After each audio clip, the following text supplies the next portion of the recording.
Welcome to Bible Synthesis 3. Today we're looking at the first epistle to the church at Corinth, First Corinthians, written by Paul himself. We start off by looking at the background of this particular epistle. What happens is that when we look in the Word of God and examine books like the book of Jeremiah, even Amos, these are actually inspired by problems that the particular target group of people that are being given a remedy. And this is what happens in Paul's cases. He addresses the fundamental problems at the roots. Instead of giving them maybe what would be considered a superficial treatment or a quick fix, he actually goes to the practical nature of the problems. And this is what happens. And for that reason, these particular episodes continue to be relevant to us because they are really dipped at the heart and the root of good Christian practice and the source of problems.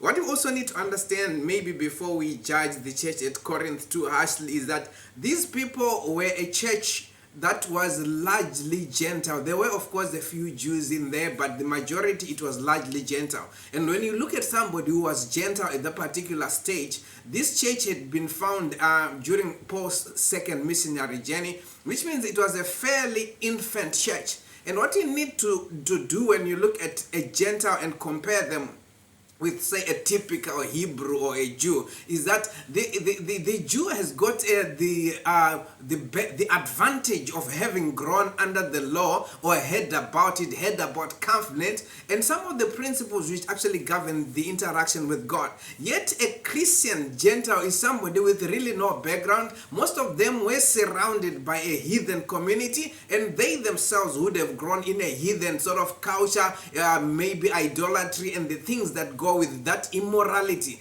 Then they fall into Christianity, and then 2 years down the line, what actually happens is that Paul is the one who plants the church. And then after that, he leaves the church under a caretaker pastor in the name of Apollos. That's why we have the scripture which says, Paul planted and Apollos watered, because if you look again at Apollos, he was nurtured by Priscilla and Aquila. He was very learned in terms of scriptures and eloquent, but he was not a Paul. And he did a good job in terms of what he was doing, but we couldn't attribute one or the other. So this is how it actually comes into inception. What happens initially is that Paul starts off by conducting sermons in the synagogue. Then later on, maybe due to growth, they move over to a house of one called Justus. And that's how the church and the congregation becomes sizable. What we also need to do when we look at the book of Corinth, we need to look at the issues that were that shaped it as a city. First of all, politically, the city of Corinth was close to it. It had the advantage of being on what is called an isthmus, so very thin, small a strip of land that connected the main body of Europe to the southern part of Greece. What happens with this now is that it therefore had the advantage of having two harbors, and that made it a very favorable port city, and that became the link to Asia, and because of that it had quite a significant economic clout. But what also happens is that because of the social system that was around there, you'd get traders, you'd get slaves, you'd get Greeks, you'd get Romans, you get Jews, you got so many people. It was a very multicultural society, and as a result of its pagan environment, heathenism and all that, the thing that happens then is that there was a lot of immorality that went on. There was a lot of money flowing around, people with no religious background who were largely Gentile, and because of that they tended to be, this was a potentially chaotic, explosive situation in terms of immoral decadence. Then what happens then is that during the time of Julius Caesar, which is about 100 years before Paul comes to establish the church at Corinth, this had been chosen. In fact, historically, it had always been a strategic place for people to have, a military point or a place or barracks, and a strategic place for purposes of orchestrating war. So during Julius Caesar, one of the reasons for that is that on the other end you see the Gulf of Gibraltar, which is known for its tepidity and how being very temperamental and harsh and all that. So it pretended to offer a protection barrier to the city of Corinth. But as we go on, all these are factors that make it politically significant, economically affluent, socially very explosive because of the mixture. Then when we look at the book of First Corinthians itself, it's got 16 chapters. What is interesting, this is another episode that is not written to an individual, but it is written to a church. And the reason and the purpose for its writing was, first of all, to identify the problems. In fact, it was instigated by a letter that was written by the juvenile church at Corinth, asking for guidance on certain issues. They wrote a letter which included several questions, and Paul is now responding to these questions and offering solutions. He teaches them how to live as Christians and in a very corrupt society. We see that earlier on in AD 55, that's when he had actually, AD 55 is the time that he writes this particular book from Ephesus. This was now towards the end of his third missionary journey. Remember, he had established the church at Corinth in the first missionary journey, and then he had left it in the hands of Apollos, who took over as the caretaker pastor and doing a good work. Then we must also understand that Apollos was a Jew, but from Alexandria. Then the people that we find in this book are actually Paul and Timothy, and obviously close household, where a lot of fellowship and became a center of fellowship and meeting for this particular church. Then when we look at the book of First Corinthians, we can divide it. Divides itself into very systematically into the following. First of all, if you start off at verse 1, as you go to chapter 4 verse 21, you see the divisions and their cause and the consequences, and how Paul addresses this and tries to correct them. You also see the disorder caused by sexual immorality and general immorality and spiritual deficiencies in the church. We see this now in chapter 5 as you go to chapter 6 up to verse 20. Then we also see the difficulties that were experienced by the church at Corinth. And this is illustrated in the beginning of chapter 7 up to chapter 16. But Jesus Christ is Lord is a key feature, word or a phrase that is used by Paul as he continues to emphasize to these people that lack direction that no, it's not a problem that you do not have a Judaic background. Maybe you don't understand the covenant, but what you need to master is the Lordship of Jesus Christ. Then the key word in this particular episode is order. Paul needed to set in order the things that were lacking in order for there to be a proper worship, proper Holy Communion. The key verses in this particular book would be chapter 14, verse 33 and verse 40.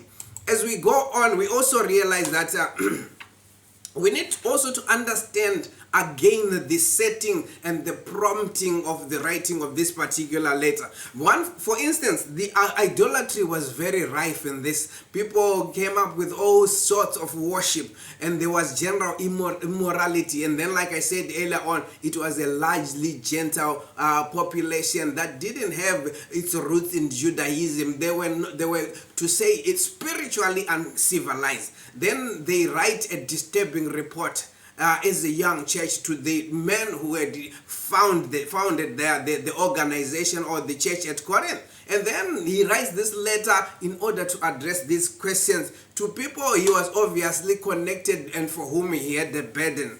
So Paul in chapter 1 to 6:20, he addresses the disunity. And then there were problems of court cases. People would argue, although they were Christians, and have conflicts and seek resolution before the pagan system of government. You go to court. You too are Christians. You three are Christians, but then you go for solution to somebody who does not even know or fear God. Then there was general sexual immorality. This would have been a good place for people involved in prostitution to market their wares, and the decadence, the money flowing around, the drunkenness, you name it. All these were issues that Paul had to grapple with as he tries to help the church at Corinth. Then they also see the recommendation that he gives them the basic principle that what you need is faithfulness to the Lord Jesus Christ. What you need is to be consistently in line with the word of God. Paul answers the question that the church answers. We see that in chapter 7 to chapter 16:24. Then he also addresses issues about marriage, about the eating of meat offered to idol, because there was a lot of idol worship that was going on, and people without a Judaic background did not have any idea how to handle this. Then there were issues about worship, even misunderstanding and abuse or misuse of spiritual gifts. Even the Lord's Supper became an issue when people, they tended to go and get drunk and overeat. It was more like a gluttonous operation instead of worship of God and the ceremony of the body and Holy Communion in respect of the blood and the body of our Lord Jesus Christ. What also stands out in 1 Corinthians is chapter 13. Chapter 13 is famous for the love, as it defines what God is. Love is patient. He does not seek his own in the works. But above all, chapter 15 tells us about the importance and the centrality of the resurrection of Jesus Christ, which takes us out of condemnation into proper and complete salvation. So we see that the other issue that was a problem at the church at Corinth was people aligning themselves with the leader. In other words, people formed little factions and they tried to exalt. That led to division. Some would say we are of Peter, others would say we are of Paul, others would say of Apollos. This caused division and pride, and as people thought that they were closer to one individual and not another. Yet it was a team working together to solve problems and establish the gospel. So the other issue in terms of general immorality was uncorrected sexual sin. Then also the indifference to immorality. People having grown in a pagan society and not being exposed to morality, they tended to have a high tolerance for sin. Then there were also misconceptions about sin, about marriage that Paul had to address. Then the general moral living, and then the fear and the problem in compromise. He also encouraged them to have a resoluteness so that they were not changed by the pagan environment that they lived in, but that in the other way around, they would in fact influence the pagan environment that they lived in for the better. As we go on, Paul also addresses the issue of freedom, in that, well, we have gained freedom in Christ Jesus. There are certain things that the word of God is not specific or is silent about. Then we have the freedom to choose based on a clear conscience and aligning with the word of God in terms of the general principle and this principle and the spirit behind the laws that are espoused in the word of God. Then he also defines to them that while we are free in Christ Jesus, that does not mean we should be licentious. In other words, we don't allow anything to happen as we will. There's one point when Paul talks about, everything is permissible for me, but not everything is beneficial. Then he also talks about the concept of an evil appearance, because people would be looking at this church and thinking, is this what Christianity is all about? Then that became an issue. There were also problems in worship, just disorder and a lack of, which is understandable but not justified, because these people did not have a tabernacle, they did not have a David, they didn't have the benefit of the history and hindsight. And what you must understand is, at the time this letter is written, these people did not even have a Bible which they could read and for guidance. So they didn't either have the law, they didn't have, and they were only a few years old, which really created a lot of problems. But Paul addresses this. He talks about people eating the Lord's Supper without a proper confession and preparation and forethought and giving it the appropriate reverence. Then he addresses the abuse of spiritual gifts, people speaking in tongues without order, how that would affect people who visited. All that is addressed. Then he also identifies a gender issue when he addresses the role of the women in church.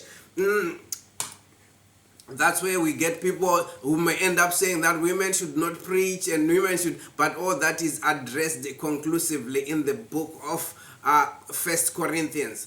Then in summary, then we can then split this probably into 7 sections and say that, Paul, first of all, deals with the divisions in the church. Then he goes on to deal with the disorder in the church. This disorder is in line with incest, litigation, before heathens, and the general immorality. Then there are also questions concerning marriage. Then there are questions of food offered to idols. Then there's the worship and Holy Communion. Then there are questions on resurrection, which he addresses conclusively. And then there's also the need to collect for the saints. Because if you see this period, like I said earlier on, AD 54, it was the time under Nero. There was a lot of persecution and quite a number of Christian churches were struggling.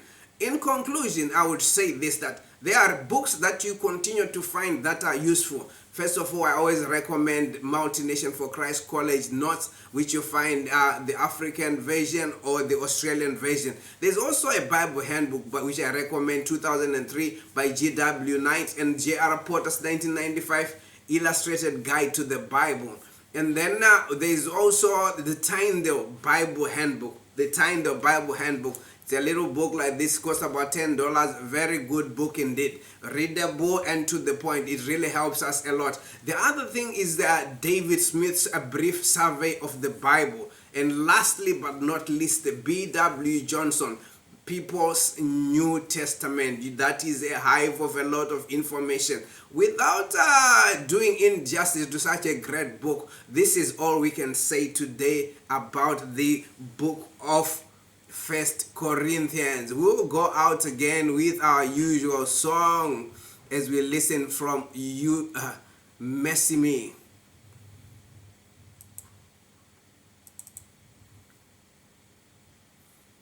I will pray. Father, thank you in the name of Jesus Christ for this opportunity to share your word. Father, as we go with us, enable us, create in us a hunger for the things of God. Thank you so much, and God richly bless you.